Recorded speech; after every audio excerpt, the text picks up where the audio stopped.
Moses, having grown up as an Egyptian prince, received a divine call. He was tasked with returning to Egypt. His mission was to free the Israelites from slavery. Pharaoh, the ruler of Egypt, refused Moses' request.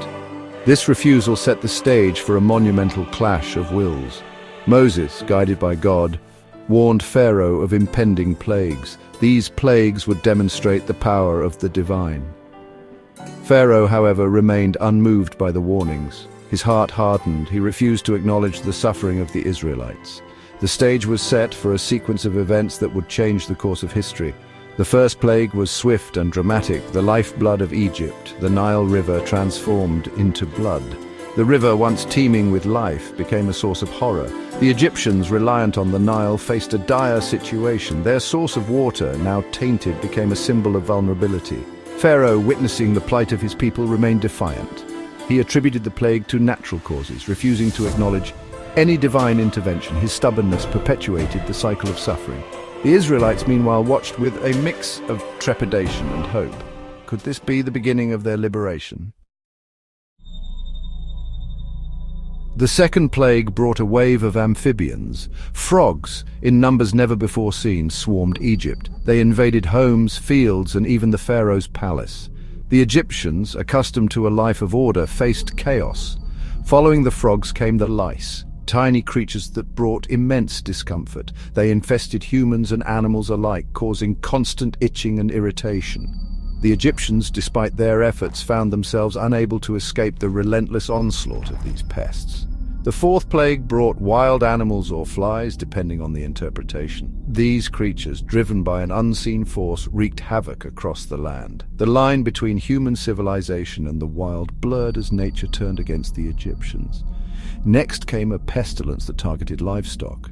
Animals essential to the Egyptian economy and way of life succumbed to disease and died. The Egyptians, already grappling with the previous plagues, faced a growing sense of despair. The sixth plague manifested as painful boils on the skin.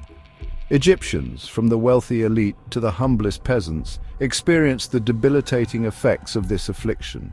The plague demonstrated that no one, not even Pharaoh, was immune to the reach of the divine.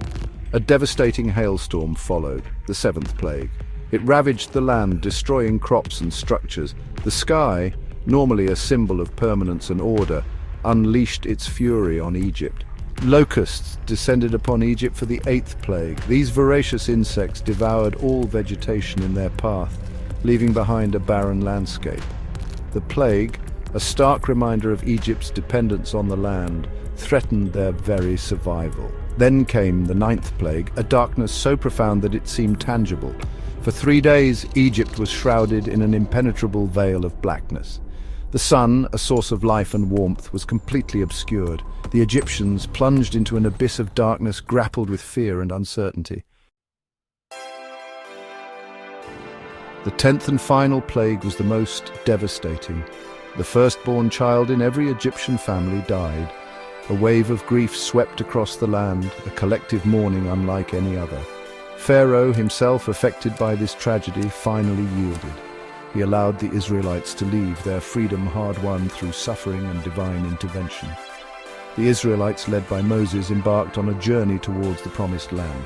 Their departure marked the end of centuries of slavery. However, Pharaoh, his heart hardened once more, pursued the Israelites with his army.